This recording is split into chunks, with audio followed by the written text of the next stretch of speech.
Santo Mikael dalam hari ini ya. Saya lihat ini yang datang berwarna-warni merah putih kecuali Romo.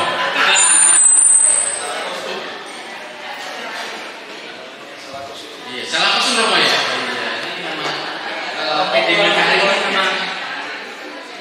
PDMK ini memang nakal ya. Ya nggak ngasih tahu Romo. Romo rambutnya Romo. Ya, tapi nggak apa-apa karena di bulan Agustus ini kita bersama-sama memperingati hari ulang tahun kemerdekaan Indonesia. Yang berapa? 78. Waduh, ini dari sekolah mana ya? Pinter-pinter semuanya ya. Ya, saya lihat malam hari ini bukan hanya dari PD Santo Mikael, saya lihat juga ada dari PD Solo Baru ya. Ya, ada juga ada dari mana lagi ya? Ya, dari mana lagi? Dari mana-mana ya. Nah ini luar biasa sekali karena meskipun kita dari berbagai daerah gitu ya. Nanti kita akan lihat bahwa ternyata meskipun kita dari berbagai macam latar belakang, tapi kita satu keluarga besar Katolik dan Indonesia ya. Topik kita adalah 100% Katolik dan 100% Indonesia. Untuk itu ya, saya mengajak untuk kita menghormati negara kita sama-sama berdiri menyanyikan lagu kebangsaan Indonesia Raya.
Santo Mikael, bantulah dan lindungilah kami dalam perang melawan kejahatan dan tipu daya setan.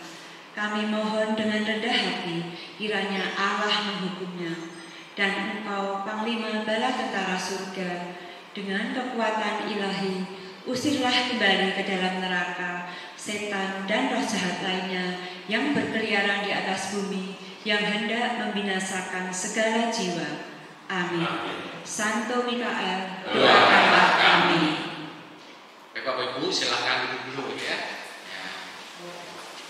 Sungguh suatu berkat yang luar biasa disampaikan Tuhan karena kita diberikan kesempatan untuk lahir di tanah Indonesia.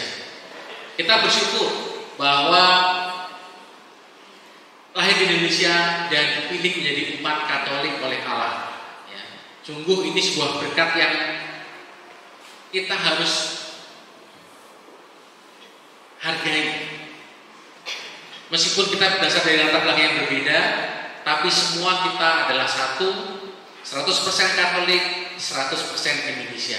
Tidak melihat latar belakangnya, tidak lihat warna kulitnya, tapi kita semua satu keluarga. Haleluya.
betapa Roh Allah hadir di tempat ini.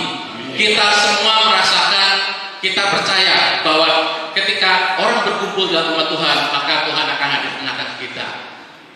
Mari kita muji Tuhan. Ada gerakan Roh Allah.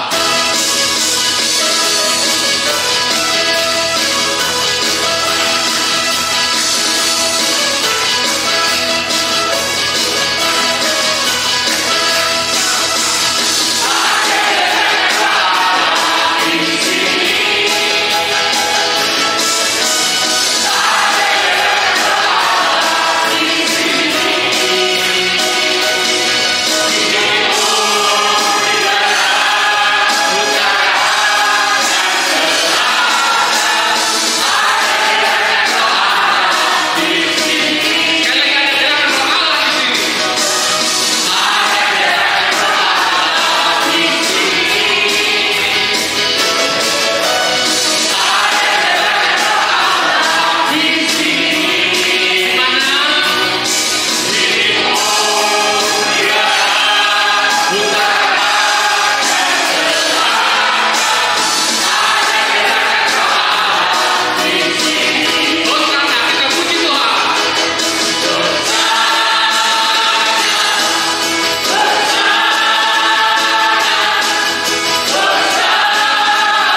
Sungguh ketika Roh Kudus hadir dalam hidup kita, kita rasa penuh, rasa berkat Tuhan hadir dalam hidup kita setiap harinya.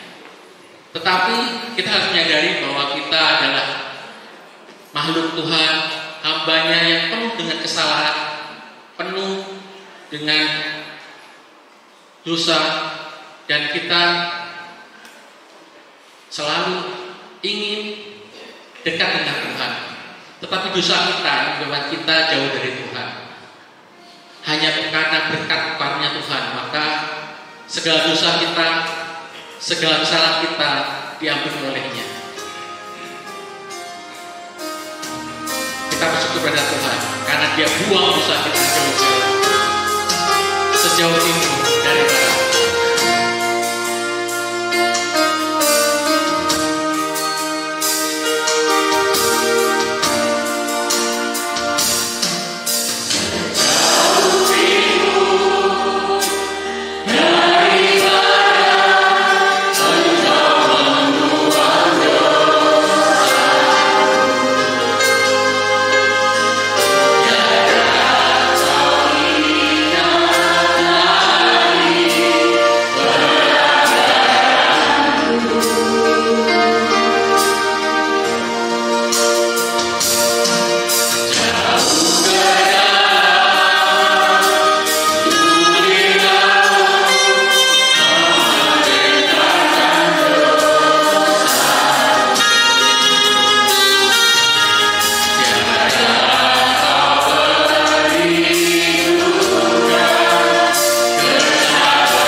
Ya Tuhan, ampuni kami karena kami sering menyia-nyiakan waktu yang telah Kau berikan kepada kami. Ampunilah kami ya Tuhan. Ampunilah kami ya Tuhan, karena kami masih sering kurang sabar justru menghadapi orang-orang terdekat dengan kami. Ampunilah kami ya Tuhan. Ampunilah kami ya Tuhan. Ampunilah kami ya Tuhan, kami sering egois, mau menang sendiri. Ampunilah kami ya Tuhan. Ampunilah kami ya Tuhan. Ampunilah kami ya Tuhan, karena kami masih sering mengulang-ulang dosa kami.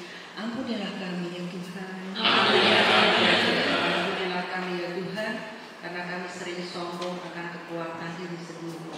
Ampunilah kami ya Tuhan. Ampunilah kami ya Tuhan. Ampunilah kami ya Tuhan, karena kami sering tidak mendengarkan firman-Mu. Ampunilah kami ya Tuhan. Ampunilah kami ya Tuhan. Ampunilah kami ya Tuhan yang masih sering curiga terhadap orang lain. Ampunilah kami ya Tuhan. Ampunilah kami ya Tuhan. Ampunilah kami ya Tuhan yang bisa menerima sesama kami apa adanya. Ampunilah kami ya Tuhan. Ampunilah kami ya Tuhan. Ampunilah kami ya Tuhan karena kami sering memiliki apa yang tidak diinginkan kami. Ampunilah kami ya Tuhan. Ampunilah kami ya Tuhan. Ampunilah kami ya Tuhan. Ketika kami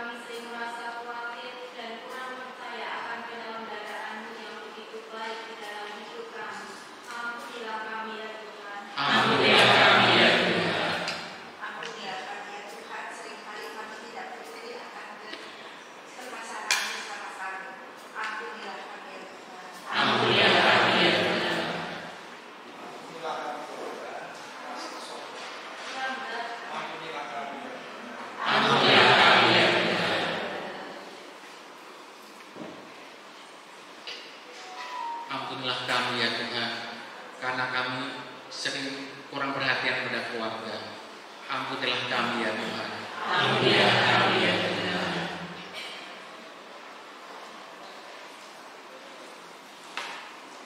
Ampunilah kami ya Tuhan, yang belum bisa mengampuni dosa-dosa sesama kami. Ampuni kami ya Tuhan. Ampunilah kami ya Tuhan. Bapak, banyak sekali kekurangan yang kami miliki dari masing-masing. Tapi kami percaya bahwa kasih-Mu lah yang menyembuhkan kami. Engkaulah yang melayakkan kami untuk hadir menghadap-Mu. Untuk itu, kami ingin mengakukan dosa kami bersama-sama.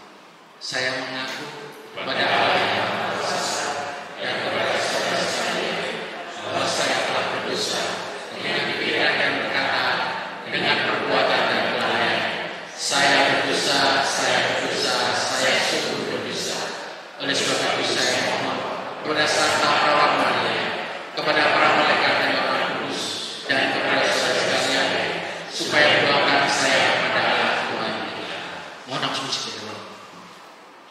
Semoga Allah yang Maha Kuasa mengasihani kita, mengampuni dosa kita, dan mengangkat kita ke hidup yang kekal. Amin.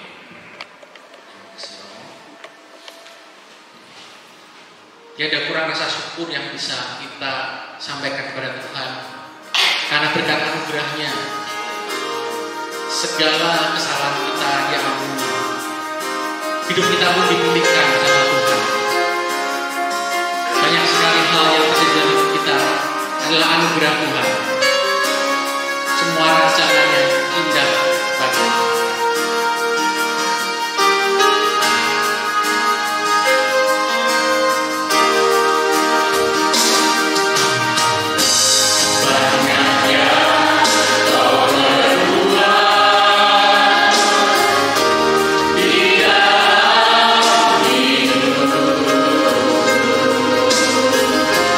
Rencana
kasih yang Telah berikan kepada kami.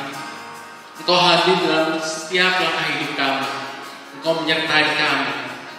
Kami ingin menyembah-Mu lebih dalam. Kami ingin masuk ke hadirat-Mu Tuhan. Karena kami ingin menyembah-Mu. Sebab Engkau-lah yang sungguh layak kami puji dan kami sembah. Tiada yang lebih indah, tiada yang lebih besar daripada nama-Mu Tuhan. Karena Engkau-lah sungguh yang Maha Kuasa. Kami ingin masuk dalam Roh Maha Kudus dengan hati tulus kami.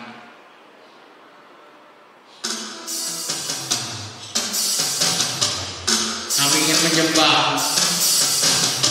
Sungguh Engkau besar.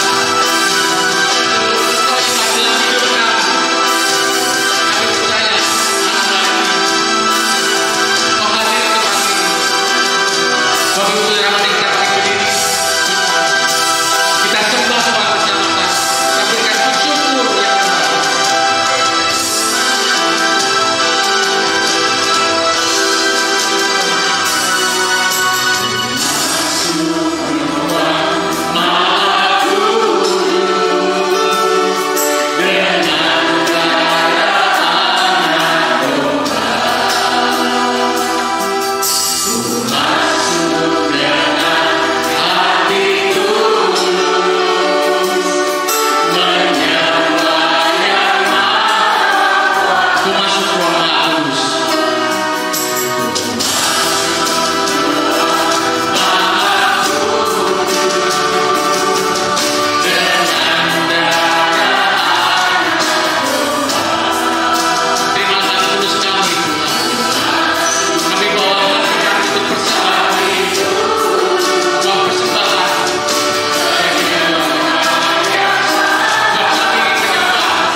sebab namamu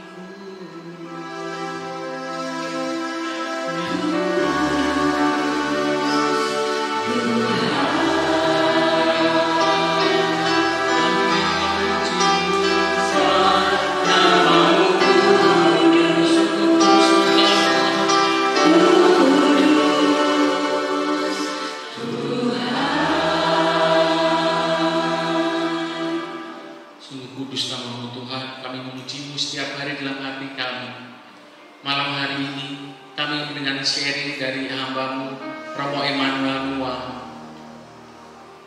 Kau berkati Romo Emmanuel Nuwang untuk menyampaikan firman-Mu. Kau berbicara Romo dalam sharingnya.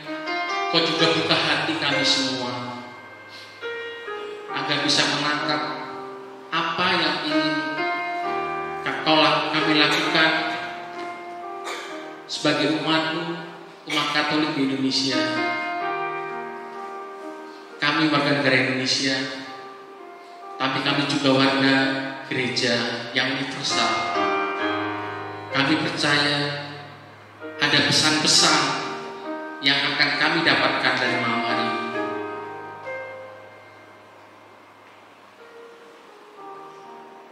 Silakan duduk. Romo, waktu dan tempat kami persilahkan. Silakan.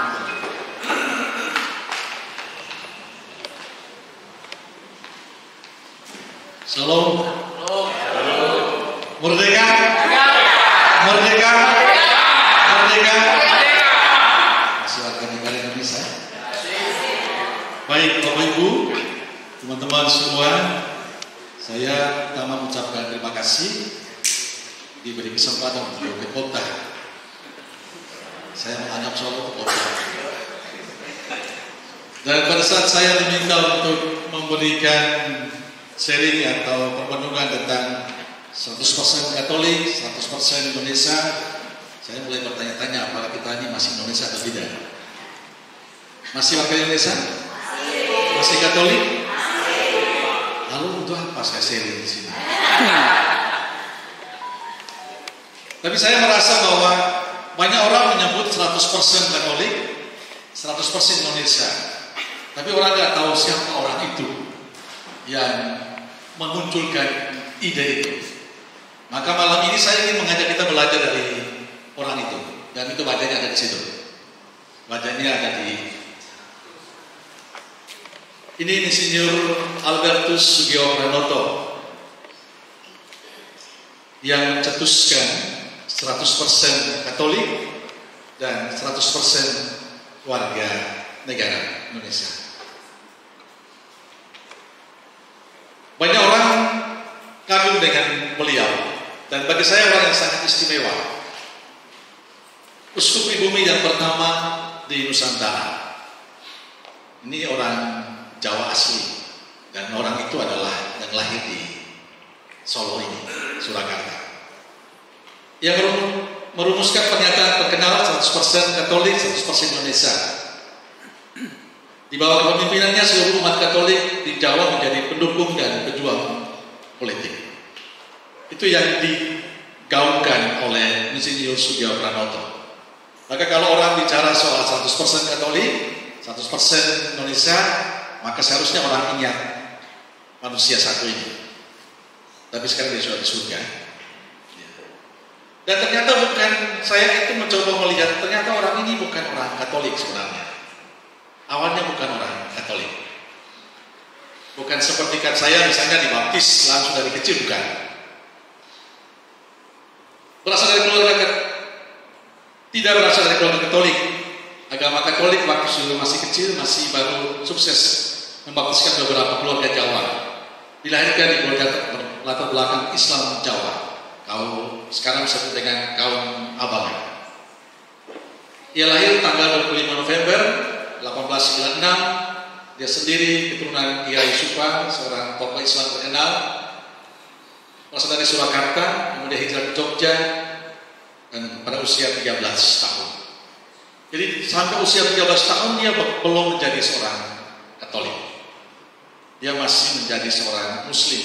Tapi Muslim abang ya kesana juga enggak, kesini juga enggak. Ya banyak orang Katolik juga begitu ya. Kesana juga enggak, kesini juga enggak jelas lah. Tapi bahwa dia punya kemauan yang begitu kuat. Di kota itulah dia bertemu dengan Vanli yang sekarang kita kenal dengan SMA Vanli.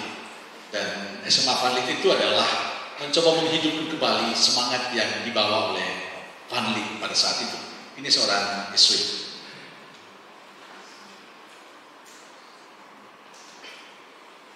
Lalu dia diajak untuk sekolah di Munthilan.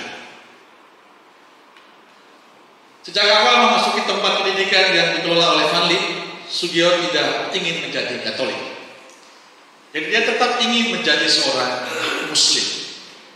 Tapi dalam perjalanan waktu mengikuti pelajaran magang untuk agama Katolik hanya karena ingin memenuhi rasa ingin tahunya. Namun akhirnya toh ia minta dibaptis pada tanggal 24 Desember 909 dibaptis dengan nama Albertus. Jadi seorang yang bukan Katolik masuk Katolik dan perjalanan selanjutnya menjadi uskup itu aneh. Tadi siang saya mendengar lihat YouTube seorang frater, dia adalah seorang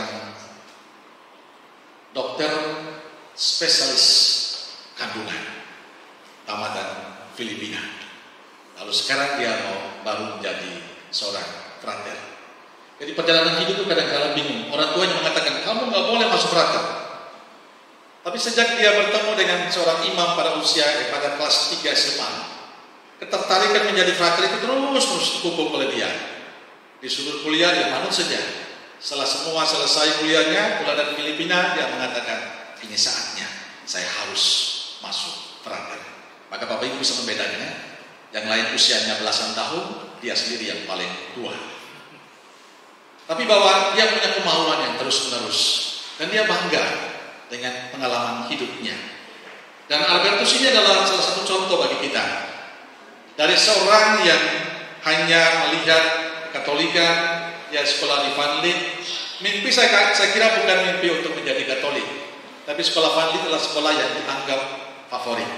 Dan sampai sekarang pun banyak orang yang menitipkan anaknya di Vanli.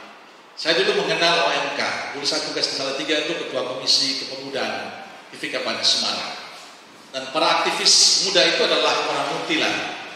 Yang anehnya begini, sekolahnya di sebelah sini misalnya, asramanya di sini, rumah anak itu ada di sini. Tapi kalau dia mau ke sekolah di asrama, dia melewati rumahnya begini. Terus, nggak pernah dia mampir ke rumahnya. Saking senangnya dia sekolah di Vanli, dia berani tinggal di asrama, tapi nggak mau mampir ke rumahnya. Dia terus setiap hari pulang sekolah hanya lihat rumahnya, lalu jalan lagi ke asrama, ke sekolah, begitu terus. Dan sekarang anak itu menjadi luar biasa menurut saya.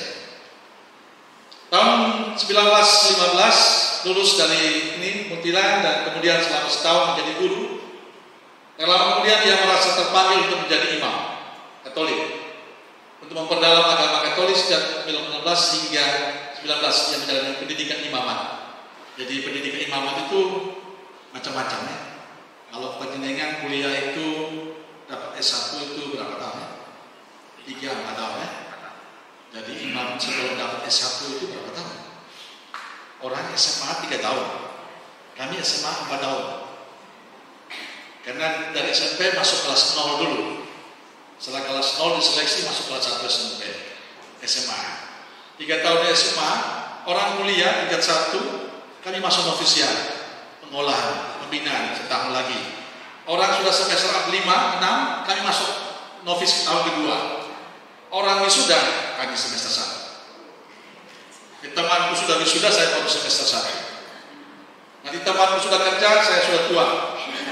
Duluan, baru sarjana. Dan dia ini mengikuti, dia belajar bahasa Latin dan segala macamnya, lalu dia pergi ke negeri Belanda. Zaman itu para Yesuit itu studinya di Belanda. Sebelum masuk novisiat, sudah menyelesaikan dulu pembelajaran bahasa Latin dan Yunani, lalu 1920 masuk novisiat Yesuit di Grave Belanda. Ia mengikuti pelajaran filsafat, lalu mengikuti novisiat. Lalu ia pulang menjadi frater, kembali ke Jawa, belakangan dikenal sebagai Albertus, berkarya sebagai pastor paroki di Bintara, Jogja. Ia bukan orang Indonesia pertama yang menjadi pastor, menjadi imam. Tapi Albertus adalah orang Indonesia yang menjadi uskup pada tahun 1940. Sebelum itu adalah uskup dari London, dari Belanda kebanyakan. Dia adalah uskup yang pertama yang pribumi. Paus Pius ke-12 mengangkat Sugeng menjadi uskup agung untuk daerah Vikariat Apostolik Semarang, lantik menjadi uskup tanggal 6 November. Semarang itu mulai dari Semarang, Kabupaten Semarang, Jepara, Rembang, Temanggung, Magelang, Jogja, dan Surakarta. Itu wilayah beliau. Tapi Rembang sekarang menjadi wilayah Surabaya. Karena kalau kita Uskupan Agung Semarang itu paling pojok itu parokinya Pati Romo Anton Gunadi. Lalu di sebelahnya adalah paroki saya. Paroki saya itu paling pinggir Keuskupan Agung Semarang, dan paroki yang sangat luas, seluas Kepikepan Solo, dari Klaten sampai Karanganyar, dari perbatasan Blora sampai ujung Juwangi. Itu wilayah paroki saya, tapi umatnya paling sedikit. Tempatnya luas sekali, tapi umatnya sedikit. Kalau saya bisa itu 13 orang, 17 orang, 20 orang, itu pun sudah usianya muda-muda, 60 tahun ke atas. Tuhan sertamu masih sadar. Kalau sudah khotbah mulai tunduk terus, mereka merasa di khotbah dalam mimpi masing-masing. Seringkali saya mengatakan, Bapak Ibu silakan tidur, karena misalnya kadang-kadang siang. Silakan tidur, nanti berkat penutup saya bangunkan Anda semua. Ini wilayah beliau saat dia menjadi uskup. Pengangkatan dianggap jalan aman agar agama Katolik yang sebelumnya banyak dipimpin oleh orang-orang Belanda, tadi dianggap agama orang Eropa. Jadi dulu kita itu dianggap sebagai agama orang Eropa, dan sampai sekarang juga seperti itu.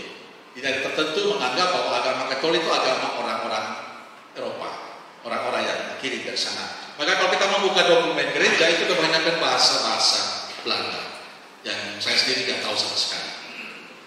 Tapi itu memang sejarahnya seperti itu. Maka kehadiran Monsinyur Albertus ini menjadi sesuatu yang sangat luar biasa. Dia memberi contoh yang nyata bahwa orang pribumi bisa menjadi uskup. Yang ini yang bagi saya menjadi penting. Kalau kita mau mengenal Sugionoto dengan semboyannya. Sebelum berpindah ke Semarang sebagai uskup, Sugeng mengungkapkan salah satu rahasia pribadinya. Beliau mengatakan salah satu motivasinya menjadi imam bukanlah melulu alasan religius saja, tapi dorongan rasa nasionalisnya. Jadi dia mau menjadi imam itu bukan karena saya mau menjadi orang suci, bukan. Tapi karena dia merasa bahwa inilah cara terbaik sebagai seorang warga negara Indonesia.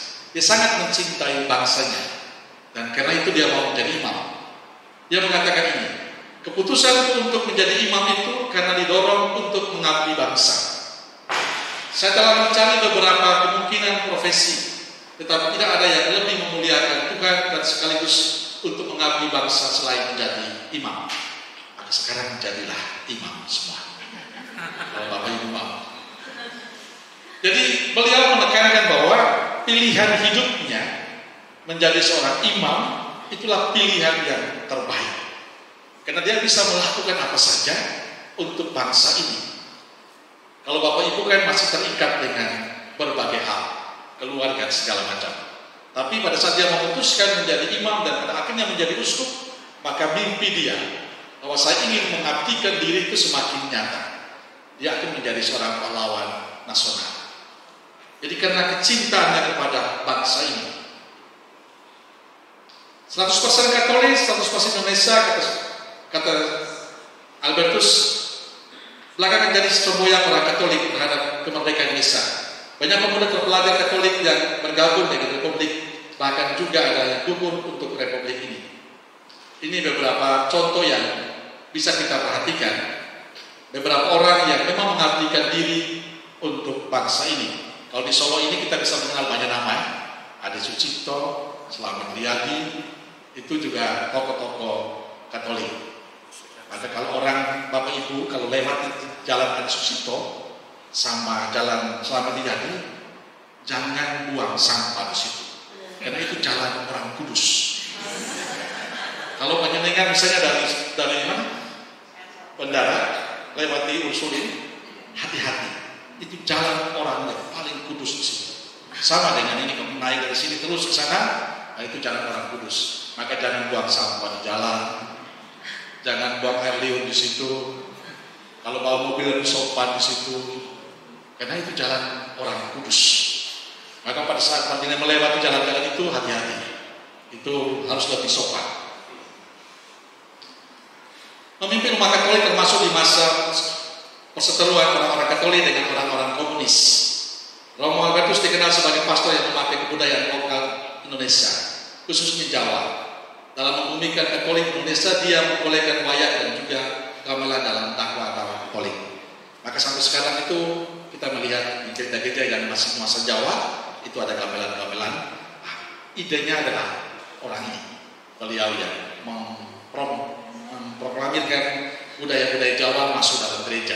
Ada romo kami yang kalau wayang pandai sekali, Romo Ipeng. Itu kalau ada kegiatan di gereja kami biasanya mengundang dia. Sepanjang malam dia wayang. Jadi luar biasa. Sekarang dia tugas di Pati, sedang mempersiapkan diri ke Argentina. Dia minta. Dia meninggal sebagai pahlawan. Bapak Ibu yang terkasih, saya ingin mengatakan begini, saking cintanya beliau kepada bangsa, dan dia sungguh mengabdikan diri, membantu menghidupi kehidupan bangsa, sampai pada saat dia meninggal, jenazahnya itu dipulangkan oleh Soekarno. Itu bagi saya luar biasa.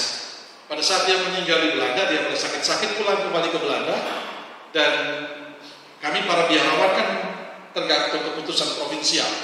Dia meninggal di mana jadi dikuburkan di situ. Tapi beliau memang menjadi istimewa. Pada saat dia meninggal di Belanda, Soekarno mengatakan pulangkan dia ke Indonesia dan dimakamkan di makam pahlawan di Semarang. Dan bagi saya itu sesuatu yang menunjukkan bahwa ungkapan dia 100% Katolik dan 100% warga negara tidak sekedar kata-kata, tapi ditunjukkan lewat sikap dan pengabdian dirinya. Pemberian diri yang total dari Monsinyur Albertus untuk gereja, tapi juga untuk bangsa Indonesia. Maka kalau orang bicara soal 100% bangsa Indonesia, 100% warga Katolik, kita perlu belajar dari beliau. Karena dia sungguh-sungguh menghidupi itu. Tidak hanya kata-kata, tapi menghidupi dengan sikap. Kalau sekarang kan orang kan banyak ngomong yang menarik-menarik sekarang. Apalagi menjelang pemilu seperti ini kan, omongan itu menjadi sangat menarik. Bahkan bahasa-bahasa yang sangat halus, lembut. Walaupun setiap hari dulu lain. Tapi sekarang orang mulai mempromosikan itu. Beliau tidak hanya sampai pada kata-kata itu, tapi mewujudkan kata-kata itu dalam sikapnya, bahkan membaktikan dirinya untuk bangsa ini. Saya ingin mengatakan ini dari pengalaman Monsinyur Albertus untuk kita semua. 100% Katolik, 100% Indonesia memberi pesan penting untuk kita. Kita harus bisa menjadi warga yang takut akan Tuhan, dan kita juga harus bisa menjadi 100% warga negara Kesatuan Republik Indonesia yang kita cintai. Maka kalau kita membangun tema ini, merenungkan tema ini, pada saat kita mengatakan tema ini, seharusnya kita menunjukkan kekatolikan kita. Orang Katolik itu bukan hanya pada saat dibaptis selesai. Tapi sayangnya banyak orang Katolik melakukan itu. Moga-moga di dalam ini tidak ada. Banyak orang Katolik baptis, setelah baptis hilang, tidak pernah ke gereja lagi. Kalau ke gereja itu nafas, Natal dan Paskah. Maka Paskah ke Natal gereja sebesar peleco ini kurang, ini pun penuh, halaman depan penuh, aula penuh, parkiran penuh. Tapi kalau bukan Natal Paskah kosong. Apalagi umat saya. Saya itu kadang-kala menangis dari umat saya. 10 tahun lalu saya tugas ke sana, 2000 sekian. Saya pulang setelah 10 tahun, 1605. 6 bulan saya di sana, 53 orang hilang.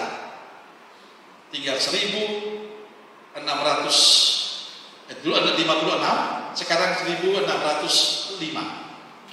Ada baptis 7 orang, beberapa minggu ini meninggal yang tua-tua, termasuk dari pagi. Dari pagi saya sebelum kesini saya memakamkan jenazah. Jadi semakin hari semakin hilang. Tapi kalau Natal Paskah, sebesar apapun gereja saya di Purwodadi, tetap penuh, dipasang tenda. Maka saya Natal pertama saya mengatakan, Bapak Ibu dulu saya dulu, selama ini Anda di mana? Itu kata pengantar saya untuk mereka. Saya heran malam ini kok Anda semua banyak sekali. Tapi selama ini Anda di mana? Tidak ada yang menjawab, karena pasti ada malu. Maka kalau kita mengatakan sebagai warga Katolik, tunjukkan itu. Apa sih kekatolikan kita? Termasuk Bapak Ibu, kita semua. Pada saat kita mengatakan saya orang Katolik, salah satu bukti bahwa orang itu Katolik adalah pada saat dia membuat tanda salib. Kalau Anda makan dimanapun juga, pada saat dia membuat tanda salib, nah itu bedanya Katolik dengan yang lain. Tapi kalau dia mau masuk tanda salib, mengatakan Tuhan saya mau makan, nah itu saya kayak yakin dia Katolik. Tapi kalau kita mengatakan saya Katolik, buktikan itu dengan kekatolikan kita. Hal lain yang kita mengatakan saya Katolik adalah saya mau setiap minggu meluangkan waktu. Sesibuk apapun saya ya, saya tahu bahwa hari Minggu, hari Tuhan saya mau pergi ke gereja. Mengapa orang membuat misa 1 sore? Misa itu hanya berlaku di Jawa. Di Timur nggak ada 1 sore misa. Misa 1 sore orang Flores mengatakan itu misa apa? Mereka akan mengatakan aneh. Misa ya hari Minggu bagi mereka. Maka hari Minggu mereka luangkan waktu sesibuk apapun. Maka kalau kita mengatakan saya Katolik, ya sudah. Salah satu ciri khas saya Katolik adalah setiap hari Minggu saya berani melangkahkan kaki dalam kesibukan apapun pergi ke gereja. Mau dimanapun gak apa-apa. Tapi paling tidak kita ingat bahwa saya masih Katolik. Itu yang paling penting. Artinya seorang warga negara Indonesia yang beragama Katolik justru karena imannya bergerak melibatkan diri dalam kegembiraan dan harapan, duka dan kecemasan masyarakat Indonesia, khususnya yang kecil, lemah, miskin, tersingkir dan difabel. Jadi selain menjadi orang Katolik saja, tapi orang Katolik juga harus mempunyai keprihatinan, kepedulian, keberpihakan kepada mereka-mereka yang memang membutuhkan. Saya kenal PD Mikael sudah beberapa tahun lalu ya. Semangat itu saya yakin itu selalu ada. Dulu saya masih ada di sini itu selalu memikirkan apa yang bisa kita buat untuk mereka yang membutuhkan. Dan saya kira itu cara kita untuk mengungkapkan kekatolikan kita, tidak hanya untuk diri kita tapi melibatkan itu dengan peduli, terlibat untuk membantu mereka yang lain. Dan ini sikap gereja. Gabriel Mosbeth mengatakan ini. Kegembiraan, melibatkan diri dalam kegembiraan dan harapan, duka dan kecemasan masyarakat Indonesia, khususnya yang kecil, miskin, tersingkir dan difabel. Itu cara kita mengungkapkan bahwa di sekitar kita itu tidak hanya Katolik, ada agama lain. Dan karena itu kita mau melibatkan diri, berpihak dengan mereka. Sikap yang ideal itu harus kita usahakan secara pribadi maupun bersama pada segala jenjang. Kita mesti bekerja sama dengan semua pihak yang berkaitan baik untuk mewujudkan masyarakat manusia yang makin martabat, adil dan sejahtera. Prakteknya macam-macam. Kita bisa mendadarkan para tokoh Katolik seperti Insinyur Sugeng Pranoto, Kasimo, Slamet Riyadi, Adi Sucipto, Sudarso dan lain-lain. Kita pun bisa menimba ilham dari gerakan-gerakan yang baik dari gereja dan masyarakat sekarang ini di berbagai bidang. Saya itu tinggal di RT. RT saya itu di belakang gereja. Dan kalau saya masih tinggal di sini dulu, setiap tanggal 17 itu rapat RT. Dulu Bapak Ibu tahu, saya cerita sedikit. Dulu pas bangun ini, ada satu bapak yang rumahnya itu persis di belakang kamar saya. Kalau bangun belakang, itu ada kamar satu. Itu bapak itu paling membenci gereja ini. Padahal dulu pas membangun, kita punya kesepakatan. Kerja sampai jam 6 sore. RT semua sudah setuju, tantangan semua, oke. Tapi ada satu yang begitu luar biasa tidak suka. Orangnya ada di belakang situ. Sekarang sudah almarhum. Suatu sore dia datang, mungkin karena pas ribut-ribut ketok itu masih jam 3:30. Dia datang, kita jalan sini. Temu saya di depan itu. Dan saya kan kepalanya kan botak. Baju kaos, celana pendek, sepatu pulang jalan sore. Dia tidak pernah tanya, tapi dia marah. Tapi karena lihat saya berdiri di situ, dia bingung. Oh, ini kayak tentara ini. Lalu dia balik, pulang. Di sana dia ngomong dengan teman-temannya. Sekarang gereja bisa dijaga oleh tentara. Padahal saya yang berdiri di situ. Lalu pas rapat RT, saya lihat dia duduk. Saya duduk persis di samping dia. Pada saat pertemuan RT, saya duduk persis di samping dia. Lalu saya mengatakan, kemarin Bapak ke gereja? Iya, ribut sekali. Bapak temu siapa? Tentara. Itu saya. Dan sejak hari itu dia tidak pernah lagi ke sini dan tidak pernah ngomel. Maka setiap kali rapat RT yang saya duduk adalah samping beliau. Setiap kali duduk datang, saya jabat tangan dia atau dia jabat tangan saya. Yang penting mereka sudah bilang nanti kalau rapat itu jaganya Romo. Nanti kalau diantar pasti saya sampai. Dan pada saat dia meninggal, saya panggil ke sana. Dia mau mengatakan kepada kita begini, kalau kita sebagai orang Katolik, mari ungkapkan keterlibatan kita itu dengan terlibat di lingkungan sekitar kita. Jadi kita tidak hanya mengatakan saya Katolik, tapi kita harus mewujudkan Katolikan itu dengan keterlibatan kita di tengah masyarakat. Dan itu yang paling penting, karena tidak ada guna kita mau hidup sendirian di situ. Tapi bahwa kebersamaan kita dengan masyarakat yang lain menjadi penting. Jadi tidak hanya pada saat kita membutuhkan sesuatu untuk urus KTP, urus apa kita Pak RT. Jangan. Saya datang ke Prodadi langsung ketemu Pak RT. Pak RT mengatakan, Romo yang dulu yang kontrol sudah pindah. Saya bilang, iya sudah pindah. Sekarang saya yang tinggal di sini. Jadi kalau ada apa-apa dia pasti beritahu. Romo ada kegiatan ini, ada kegiatan ini. Saya mengatakan, siap RT. Kenapa? Karena kita hidup bersama dengan mereka yang lain. Maka keterlibatan kita sebagai orang Katolik ya nyata di tengah-tengah rukun tetangga itu, rukun warga itu. Itulah buah dari iman kita kepada Kristus yang kita ungkapkan dengan terlibat dalam kebersamaan dengan yang lain. Ini yang saya katakan tadi. Mengenai jemaat dan hasil dari usaha-usaha itu jangan ditanyakan dulu. Karena yang paling penting ialah bertindak nyata. Jadi kita tidak perlu berpikir buahnya apa, hasilnya apa. Bagi saya tidak penting. Tapi pada tidak kita belajar berproses hidup bersama dengan sesama kita yang lain. Saya bersyukur karena di mana saya tinggal, saya selalu berusaha untuk kenal dengan RT setempat, untuk kenal dengan orang-orang yang saya rasa perlu. Kalau kita membutuhkan sesuatu atau ingin melibatkan diri, bergaul bersama dengan mereka. Kalau ada kegiatan di Purwodadi, kebetulan bupati kami itu kan dulu Kristen, karena mau masuk jadi bupati jadi masuk Muslim.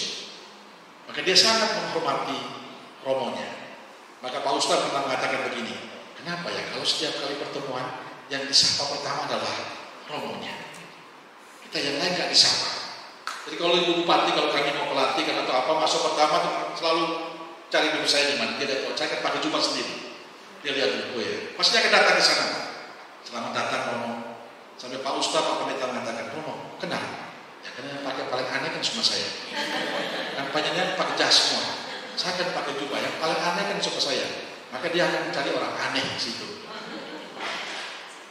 Tapi bagi saya begini, kalau kita kenal dengan mereka, bergaul dengan mereka akan sangat membantu kita. Pada saat saya merenov gereja, izin susah sekali. Saya membayangkan bahwa renov itu tidak perlu izin. Karena itu kan gereja sudah lama. Tapi tiba-tiba mengatakan, nah harus prosesnya seperti bangun baru. Urus di PUPR susah banget. Sampai Mas Yos, suaminya ini saya bilang, kapan ujian gambar segala macam. Yang ujinya S1, yang mau diuji doktor. Gak nyambung. Akhirnya saya bilang, Mas Yos, nggak usah ke sana. Saya wakili orang lain yang uji sendiri.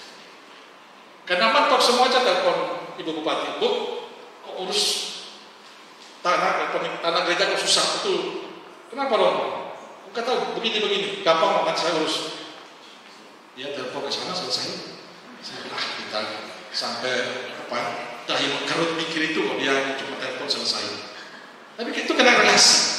Kalau kita punya relasi, kita punya bersama dengan yang lain, akan mudah bagi kita untuk hidup bersama dengan yang lain. Maka saya ingin berpesan lewat kalimat ini. Ini Putra Sirah yang tebal-tebal diputihkan semua. Ini dari Putra Sirah. Pemerintah yang bijak menjamin ketertiban dalam masyarakat.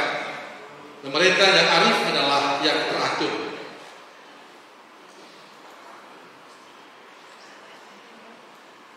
Seperti para penguasa, demikianlah pula para pegawainya. Seperti pemerintah kita, demikian pula semua penduduknya. Raja yang tidak terdidik membinasakan rakyatnya, tetapi sebuah kota sejahtera berkat kearifan para penguasanya. Di dalam tangan Tuhan terletak kuasa atas bumi, dan pada waktunya ia mengangkat orang yang serasi atasnya. Di dalam tangan Tuhanlah terletak kemunculan seseorang, dan kepada para pejabat Tuhan mengaruniakan martabat. Janganlah pernah menaruh benci kepada sesamamu, apapun juga kesalahannya, dan jangan berbuat apa-apa terpengaruh oleh hawa nafsu, kecongkakan, dibenci oleh Tuhan maupun manusia, dan bagi kedua-duanya kelaliman adalah salah. Pemerintah beralih dari bangsa yang satu ke bangsa yang lain akibat kelaliman, kekerasan, dan uang. Saya memberi catatan untuk yang saya tulis lewat lain itu. Yang pertama, kearifan. Saya ingin mengatakan kepada kita semua, Bapak Ibu, teman-teman, sebagai warga negara, hendaklah menjadi orang yang arif, orang yang bijaksana dalam hidup. Karena kita hidup dengan sesama kita yang lain. Dan saat ini tidak mudah untuk menjadi orang-orang yang bijaksana. Maka tugas kita sebagai orang Katolik adalah menjadi orang yang arif, orang yang bijaksana dalam kehidupan bersama dengan yang lain. Yang kedua, jangan pernah menaruh benci kepada sesama. Kita hidup bersama dengan orang lain, tidak hidup sendiri. Dikala kita membiasakan diri kita benci orang lain, maka pada saatnya kita akan dikuasai oleh kebencian itu. Maka hidup kita diwarnai oleh tidak suka kita dengan sesama yang lain. Kalau kita mau jujur, banyak orang membenci kita, tapi apakah perlu kita membenci mereka? Kalau kita membuka YouTube, orang mengatakan komentar tentang ketolikan kita, tapi pertanyaan, apa kita harus membuat mereka seperti itu? Bagi saya tidak penting. Jangan membuat energi, jangan membuang waktu kita, tenaga kita hanya untuk sesuatu yang tidak penting. Iman itu kan soal relasi saya dengan Tuhan, bukan urusan dengan mereka. Banyak umat saya tanya, kenapa Romo seperti ini? Saya mengatakan, tidak usah mikir. Kalau kamu Katolik, relasimu dengan Tuhan. Pada saat Anda membenci mereka, Anda sama dengan mereka. Tidak jauh berbeda. Maka tugas kita adalah, biarkan saja apa yang mereka katakan. Karena bukan urusan hati saya. Maka menjadi orang arif, menjadi bijaksana itu penting. Orang yang benci itu adalah orang yang dikuasai oleh hawa nafsu, keinginan-keinginan yang tidak baik. Dan jadilah orang yang tidak congkak dalam hidup. Apapun kita, status apapun kita, dengan apa yang kita miliki, tapi kalau kita bisa menjadi orang yang rendah hati, itu akan menjadi sangat penting dalam hidup kita. Orang akan mengagumi kita, suka dengan kita, bukan karena kita memiliki segalanya, tapi karena kita memiliki hati untuk yang lain. Maka saya ingin berpesan kepada Bapak Ibu, teman-teman semua di PD Mikael ini, semangat-semangat yang selama ini sudah dibangun dengan baik, teruskan saja. Kepedulian kita, keberpihakan kita kepada sesama itu menjadi sesuatu yang penting. Orang ngomong apapun silakan. Yang penting jangan membalas mereka dengan omongan. Jangan kalau orang mengatakan, oh begini, banyak yang mengatakan, oh kamu juga begini. Berarti kita sama dengan mereka. Kalau saya orang ngomong saya bagaimana pun silakan. Kalau dia bahagia dengan itu, ya silakan. Kalau dia merasa bahwa dengan omong saya bahwa dia bahagia dan senang masuk surga, ya mau silakan apa-apa. Itu haknya beliau. Tapi saya pribadi berusaha menjaga supaya jangan sampai mengikuti gaya mereka. Pada saat orang mengatakan bahwa untuk apa upacara bendera? Di Prodari itu baru kali ini saya upacara bendera di halaman pastoral. Saya WA grup Dewan Paroki itu begini, Bapak Ibu, apakah boleh kita mengadakan upacara di halaman gereja? Bukan menjawab boleh atau tidak. Jawabnya saya izin. Saya bilang begini, saya tanya bolehkah tidak? Bukan jawab saya izin. Padahal itu guru, pegawai kantor Pemda, ini kok nggak ngerti apakah boleh dan saya izin itu nggak nyambung. Lalu mereka mengatakan kami nggak bisa, kami di kantor masing-masing. Tapi ada satu sekretaris dewan namanya Mas Tanto, saya telepon dia. Saya bilang, bro, sibuk nggak? Nggak. Romo, saya mau ketemu. Ayo, saya juga mau ketemu penyenengan. Apa ke gereja? Mau nggak kita dua upacara bendera? Sama siapa? Karyawan ke 5 orang. Mereka bertiga jadi pengira bendera. Kamu pemimpin upacara, saya pemimpin upacara. Pas, kita berlima. Kan nggak ada, yang penting ada upacara bendera. Mereka berkata, terlaluan. Lalu saya pergi jalan pagi ke TK. Kami punya TK Keluarga Kudus. Saya ngomong dengan gurunya, saya bilang, namanya Maria. Pak Maria, tanggal 17 ada upacara enggak? Enggak. Yuk kita upacara di gereja. Tenang, ayo sudah. Saya bilang, kalau anaknya 28 orang, tambah orang tuanya satu-satu. Oh sudah banyak itu. Supaya mereka bisa ikut, saya mengatakan, nanti selesai upacara kita makan soto. Romo yang siapkan. Anak-anak senang. Orang tuanya mengatakan, kami hadir Romo. Dewan Paroki malu. Saya umumkan dewan. Yang akan hadir adalah Romo Eman, karyawan, Mas Tanto, dan anak-anak TK Keluarga Kudus. Apa yang terjadi? Mereka pas hari hanya ada 100 lebih orang datang. Kalau pada saat mau makan, sotonya pulang. Saya mengatakan, makan sesuai antrean. Dan kalau antrean itu soto nggak ada, anggaplah itu terima kasih. Karena yang saya siap cuma 75 mangkok. Sudah saya hitung. Kenapa mereka datang di luar itu? Kita tanggung jawab sendiri. Lalu mereka mengatakan, tahun depan kita buat. Saya mengatakan, kalau kita mengatakan kita warga negara, ya sudah. Kita bisa melakukan hal-hal yang sederhana yang bisa kita buat dalam kehidupan kita. Dan itu sejarah baru di Prodari. Kalau dulu mereka mengatakan kalau upacara bendera itu karyawan dengan romonya berdiri di bawah bendera, tingkat bendera langsung natar. Romonya membina upacara sendiri di situ, 3 orang karyawan. Dan sekarang mulai, saya mengatakan kita harus mulai membiasakan itu. Di paroki ini juga dulu saya mulai di halaman gereja.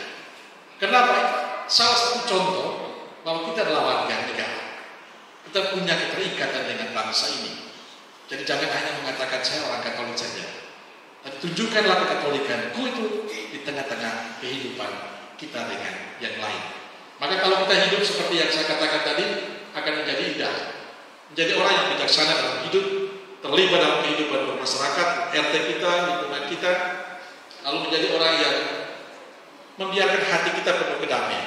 Orang boleh membenci kita, silakan, tapi jangan sekali-kali membalas kebencian itu. Karena kita kalau membenci orang lain, apalagi orang yang membenci iman kita, itu berarti kita sama dengan mereka. Maka tetaplah menjadi orang yang tahan. Maka saya mengatakan ini, jangan tanyakan apa yang dibuat gereja dan negara untuk kita, tapi tanyakanlah apa yang sudah saya buat untuk gereja dan bangsa ini. Ini ajakan saya untuk kita semua. Saya berharap Bapak Ibu, yang terakhir ini, terima kasih. Jadi saya berharap semoga nanti sebagai warga negara tunjukkan. Jadi jangan hanya mengatakan saya Katolik, tapi tunjukkan kekatolikan itu dengan sungguh-sungguh menjadi Katolik. Kelemahan kita orang Katolik sekarang adalah kita Katolik, tapi tidak mengerti kekatolikan kita. Saya bisa seringkali di stasi yang jauh. Sebagai contoh untuk anak mama MK saya. Kalau saya pulang bisa jam 7 malam, saya melihat menemukan anak-anak muslim yang kecil-kecil itu, SD, TK, malam-malam datang ke masjid untuk belajar ngaji di sana. Ada orang Katolik yang ini? Tidak ada orang MK gitu.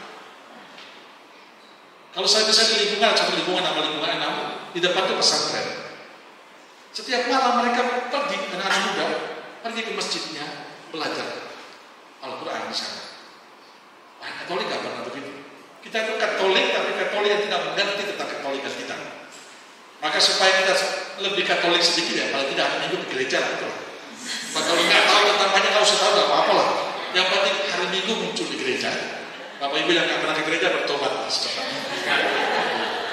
Kalaupun nggak pernah tahu tentang apa, nggak usah lah. Yang penting hari Minggu saya ke gereja itu saja. Sesibuk apapun luangkanlah waktu untuk ke gereja. Dan kalau ada kesempatan terlibatlah dengan tetangga kita yang bukan Katolik. Di situ sebenarnya kita menunjukkan bahwa saya Katolik, tapi juga saya warga negara. Saya memang baju bukan baju putih ya. Saya disebut ini pengkhianat. Lewat saya ada Pak Setio, ada juga di belakang. Kami pengkhianat semua. Ini bukan baju putih, tapi saya yakin hati kami tetap, darah saya tetap merah. Walaupun kulit saya hitam, nggak apa-apa, darah tetap merah. Tapi paling tidak saya ingin mengatakan, mari Bapak Ibu, teman-teman semua, kalau kita Katolik, ojo lali ke gereja. Anda nggak perlu memahami Katolik terlalu banyak, nanti ribet nanti. Cukup para imam dan para katekis. Yang penting Anda tetap setia dalam situasi apapun, bahwa saya tetap Katolik. Dan pergilah ke gereja dan berdoa secara Katolik. Yang kedua, terlibatlah dalam kehidupan bermasyarakat sebagai ungkapan bahwa saya warga negara Indonesia. Terima kasih, Tuhan memberkati kita semua. Ya, terima kasih Romo Iman, luar biasa. Ya, sharing yang menarik karena ternyata menjadi Indonesia tidak melakukan diri jadi individunya sebagai orang Katolik. Jadi 100% Katolik juga 100% Indonesia dengan cara kita juga aktif dalam lingkungan sekitar kita. Nah sekarang saatnya kita untuk membagikan sedikit rezeki yang telah kita dapatkan untuk kemuliaan Tuhan.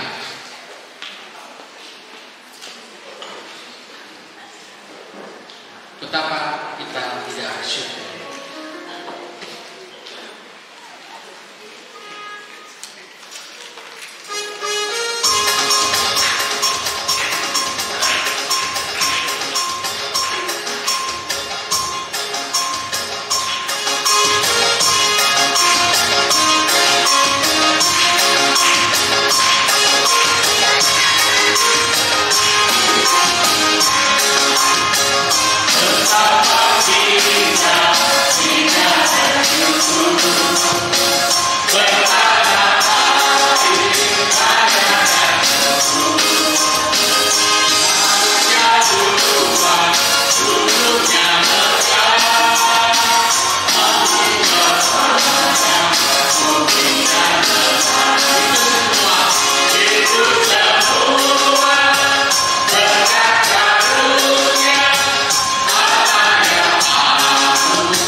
Sebagian dari rezeki kami yang kami harapkan bisa memperluas kerajaan surga di dunia ini.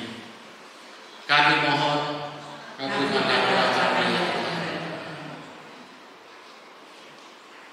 Bapak yang Maha Kasih, perkenankan pada kesempatan pada malam ini kami ingin mendoakan untuk saudara-saudara kami yang sakit. Semoga Engkau berkenan untuk mengaruniakan kembali kemuliaan kesehatannya. Kami mohon.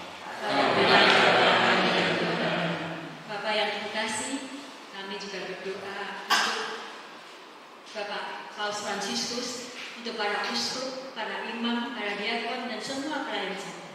Lindungilah mereka semua dan berkatilah mereka agar mereka juga bisa bekerja dan berkarya untuk mengembalakan umat-Mu di dunia. Kami mohon Kabulkanlah doa kami. Bapak, kami juga berdoa untuk bangsa dan negara kami, Indonesia tercinta. Semoga Engkau melindungi dan menjauhkan negara kami dari bencana, dari malapetaka, dan dari perpecahan. Berkatilah pula para pemimpin bangsa agar mereka selalu hikmat dan bijaksana dalam mengambil keputusan, sehingga negara kami semakin makmur dan sejahtera. Kami mohon. Kabulkanlah doa kami. Bapak, kami berdoa bagi bangsa Indonesia yang bermacam-macam agama dan kepercayaan, Kau selalu berkati dengan kerukunan, saling mengasihi, menghormati, dan tolong-menolong dalam kehidupan sehari-hari. Kami mohon. Kabulkanlah doa kami. Bapak yang terima kasih, kami mohon berkat-Mu untuk para pemimpin gereja agar dapat mengembalakan umatnya yang untuk selalu setia mengimani Engkau lebih dalam lagi. Kami mohon. Kabulkanlah doa kami. Bapak yang penuh kasih, bagi kami semua yang hadir di sini, kiranya Engkau berkenan menumbuhkan rasa kekatolikan kami, dan Engkau pula yang bikin kami untuk dapat berani tampil bahwa kami semua ini Katolik. Kami mohon. Kabulkanlah doa kami. Kami juga ingin berdoa bagi persekutuan doa Santo Mikael. Semoga Kau selalu jagai hati kami untuk bersekutu dalam nama-Mu dan semakin bisa memperluas kerajaan. Kami mohon.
Tuhan, demikianlah doa-doa kami.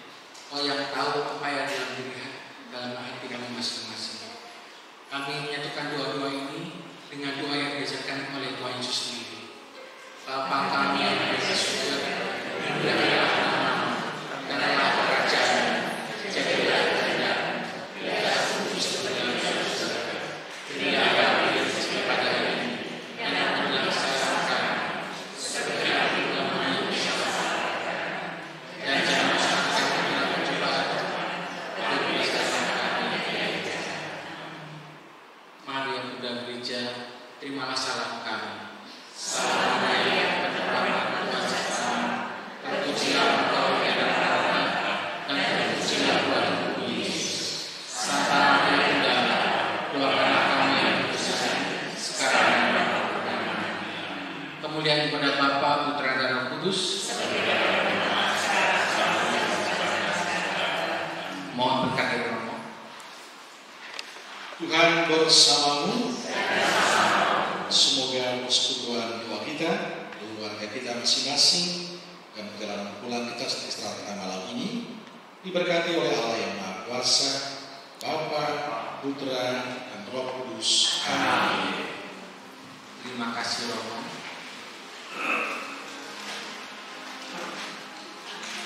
Berikutnya pengumuman dari Bu Koordinator.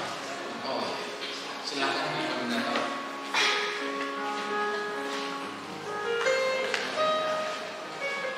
Selamat malam Romo, Bapak Ibu, teman-teman semua.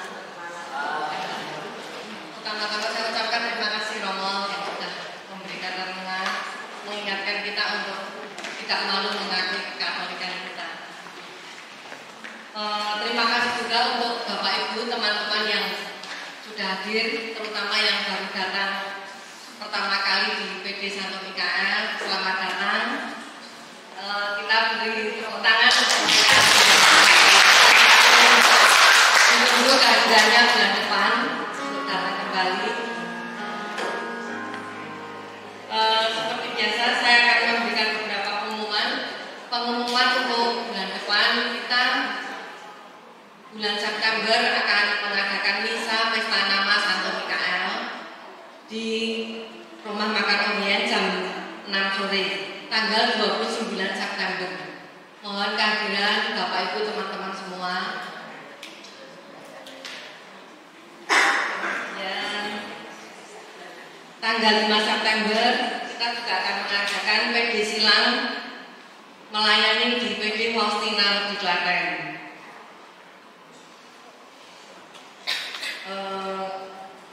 Kemudian ada Kepikapan Surakarta mengadakan pembekalan bagi pendoa yaitu tanggal 27 September.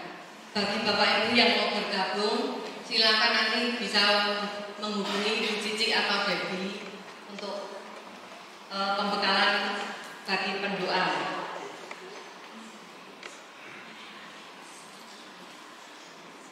Dalam kesempatan ini kita juga mengajak Bapak Ibu mungkin sedikit menyisihkan berkat untuk penggalangan dana di gereja Purwodadi, di gerejanya Romo Imam yang sedang dibangun saat ini. Mungkin Romo bisa memberi penjelasan sedikit tentang gereja yang sedang dibangun. Mari Romo. Oh ya, jangan lupa nanti kita foto bersama sebelum pulang. Terima kasih. Baik Bapak Ibu, saya cuma ingin menyampaikan begini. Dulu saya tiba di Purwodadi itu, lalu ada krisma, Bapak Uskup, lalu kami krisma Bapak Uskup mengatakan begini. Saya beri waktu untuk Anda 2 minggu selesaikan gambar gereja. Karena 3 kali dibuat gambar, Bapak Uskup menolak. Lalu saya itu kan punya sahabat, suaminya beliau. Daripada saya bayar mahal-mahal kan saya tinggalkan beliau. Saya datang ke rumah, saya WA sama ke rumah, lalu datang ke rumah, saya mengatakan saya butuh penyenengan untuk bantu menggambarkan. Sekali menggambar, Bapak Uskup langsung mengatakan setuju. Dan beliau mau datang bersama saya sampai bertemu dengan tim Uskupan di Semarang. Diskusi dengan mereka, dan mereka tidak banyak komentar karena yang diminta Bapak Uskup itu kan tidak merubah atapnya, hanya membuka tembok kiri kanan yang banyak yang bisa lihat yang ini. Jadi kalau banyak dengan pada Purwodadi itu, kalau Anda masuk gereja saya langsung keringat. Jadi kalau saya bisa pagi di Purwodadi jam 7:30, saya sudah siapkan satu jubah berikutnya. Nanti setelah 8, jam 9, setengah 9 selesai, masuk kamar, mandi cepat-cepat, ambil jubah baru, pergi stasi yang lain. Karena sirkulasi udara tidak ada sama sekali. Jendela tidak bisa dibuka. Dan kalau bentuk L, bentuknya huruf L. Dari ini ke depan ada satu begini. Jadi kalau misa itu Tuhan sertamu harus begini. Nah sekarang ada idenya Pak Yos, Mas Yos idenya membuka 6 meter ke kiri, 6 meter ke kanan. Dan yang ini saya buat karena gerakan 1000 meter keramik. Jadi umat saya itu bertahun-tahun kalau menyumbang itu paling tinggi 300 juta. Karena kolektor saya itu sebulan. Kolektor di sini paroki ini seminggu, saya 2 bulan. Jadi kalau kolektor di sini hanya seminggu, kalau paroki saya itu tunggu 2 bulan supaya sama dengan seminggunya di Klencong. Maka minggu lalu saya ngamen di Purwosari dan puji Tuhan dapat 100 berapa juta begitu. Romo Agus sampai bingung. Enggak ada orang ngamen sampai 100 juta, kenapa kamu ngamen sendiri 100? Kan wajah saya wajah miskin, wajah belas kasih. Jadi lalu tahun ini saya mengubah kalimatnya. Kalau dulu mereka mengatakan umat wajib menyumbang sekian, saya mengatakan kalimat itu adalah kalimat yang tidak bagus. Karena pada saat orang mendengar kata wajib, ngapain saya ada aturan dari mana mewajibkan saya? Maka saya berubah kalimat itu dengan persembahan syukur untuk gereja. Maka kalau mereka mempersembahkan itu bukan karena terpaksa, tapi karena ungkapan syukur. Dan puji Tuhan, kesanggupan mereka sampai Desember 860 sekian juta. Dan itu di luar kebiasaan Purwodadi. Tapi memang konsekuensi saya terlalu ke lingkungan, ketemu dengan mereka, ngobrol kalau hidup dengan mereka. Walaupun saya nggak tahu bahasa Jawa, yang penting ada 2 kata yang saya ingat. J, belum. Ngomong apa saja silakan. Yang penting J, belum. Itu sudah cukup bagi saya. Kadang mereka bilang, kamu ngerti? J, yang terakhir belum.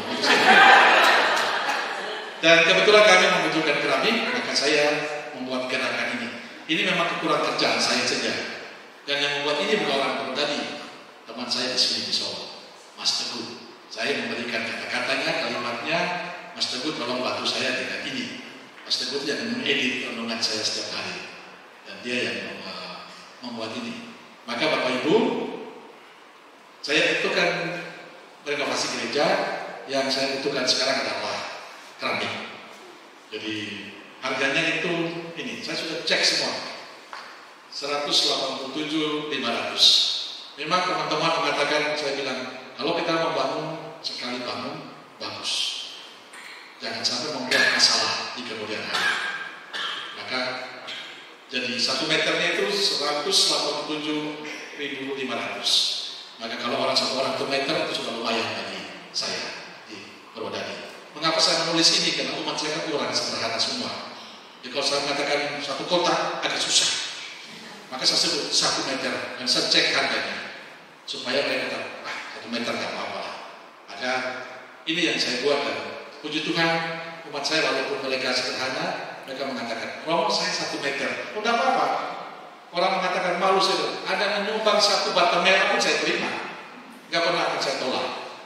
Tapi bahwa kita berpikir bersama soal ini. Sekarang mereka sudah yang sudah bangun, baja sudah datang ke sana. Lalu saya berharap Desember atau Januari saya masih mengamen 2 lagi, 1 di Purwono, dan yang terakhir bulan Januari Februari di Purbaya Solo. Jadi 3 gereja Purwosari dengan Purwono dan di Purbaya. Purbaya karena Romo kenal dengan saya, lalu saya diberi kesempatan untuk ngamen bulan Februari atau Januari di sana, tergantung info nanti. Maka Bapak Ibu, saya ini ingin mengatakan bahwa kami di paroki dan yang saya mau gerakan 1000 meter untuk keramik. Saya memang dalam waktu yang bersama itu saya membangun stasi-stasi saya. Saya masuk ke sana itu kapel itu sudah ada yang mirip-mirip. Dan sekarang saya bangun di Tamaselo. Tamaselo itu kalau penyanyian mau ke Belora, itu ada Wirosari. Dari Wirosari ke arah kiri, nanti jalannya bagus sekali, mulus. Saking mulusnya lubang semua seperti jalan. Jadi kalau dari nggak ada jalan yang mulus, Bapak Ibu. Jadi kalau Anda ke sana jangan membayangkan jalan yang mulus, tidak ada. Anda nanti berdosa nanti. Anggaplah jalan saya itu ke kiri lubang, ke kanan lubang, ke depan lubang, itu saja. Maka ke sini 2 jam saya ke sini. Dan nanti malam saya pulang lagi ke Purwodadi. Jadi terima kasih untuk kesempatan yang indah ini. Dan saya berharap semoga nanti ada 1 orang, 2 orang yang menyumbang 1 meter saja nggak apa-apa. Dan saya sudah bahagia dengan itu. Jadi saya nggak perlu ada menyumbang 1 kali, nggak perlu. 1 meter bagi saya sudah bahagia. Matur nuwun dan berkenan.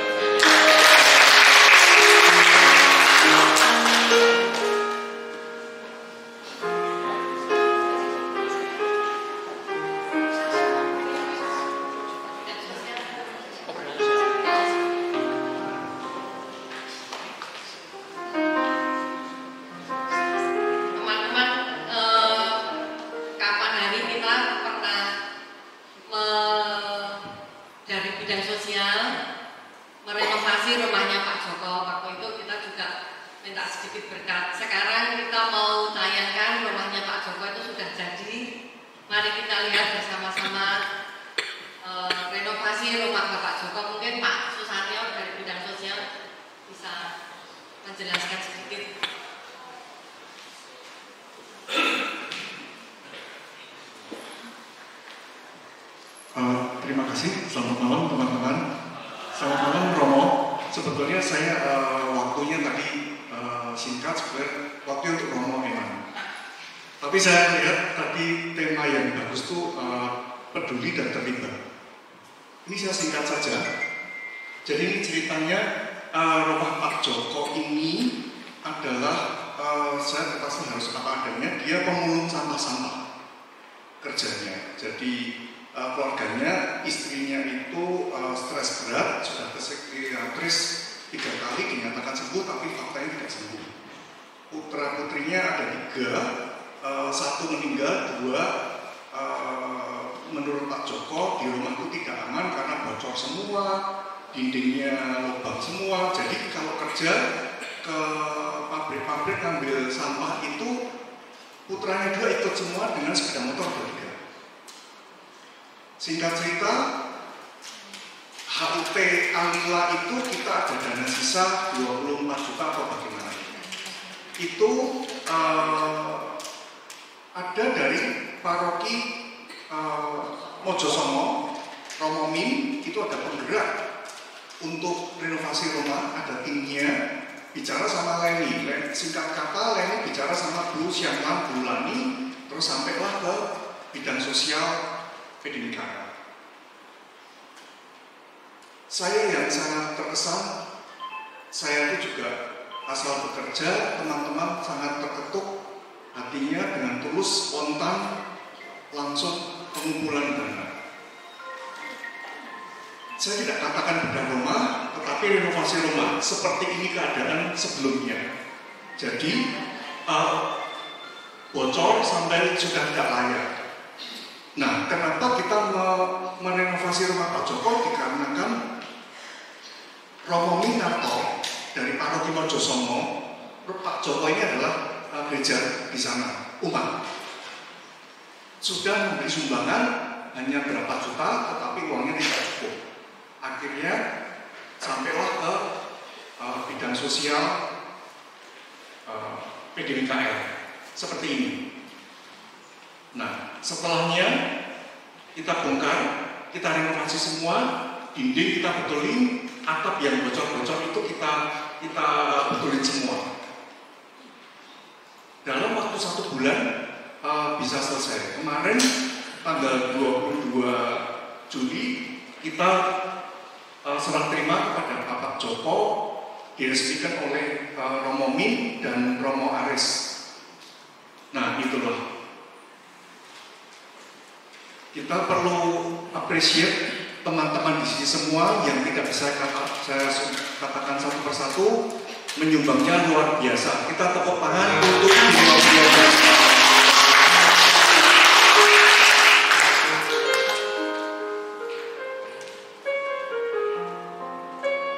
Jadi ini bentuk kepedulian kita, PDMKL, kata-kata Romo Iman tadi, peduli dan terlibat. Itu kok tadi mengena di hati saya, Romo.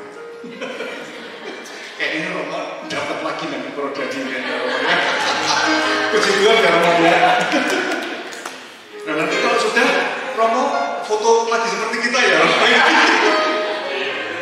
Jadi ini Pak Joko sangat berterima kasih sekali karena titipannya luar biasa sampai masih sebagai pemungut sampah kemana-mana.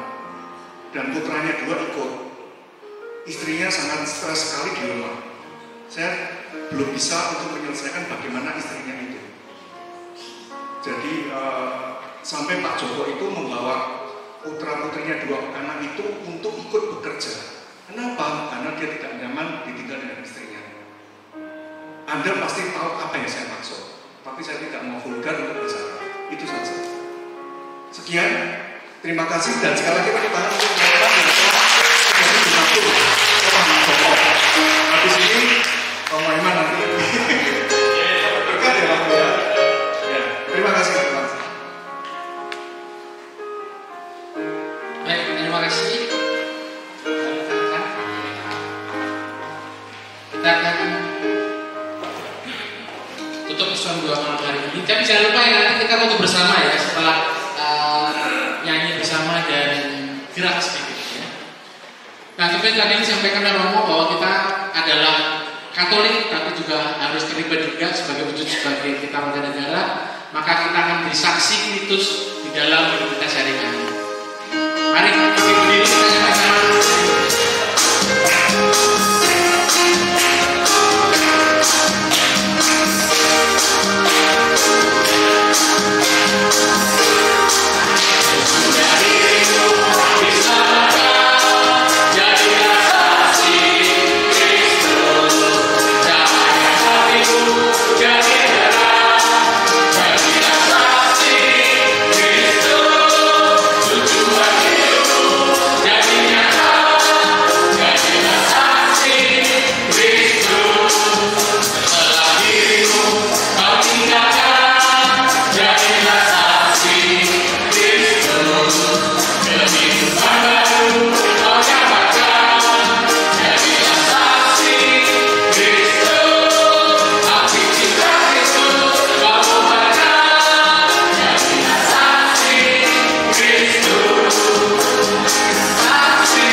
Karena kita semua udah diberi Tuhan menjadi pemenang.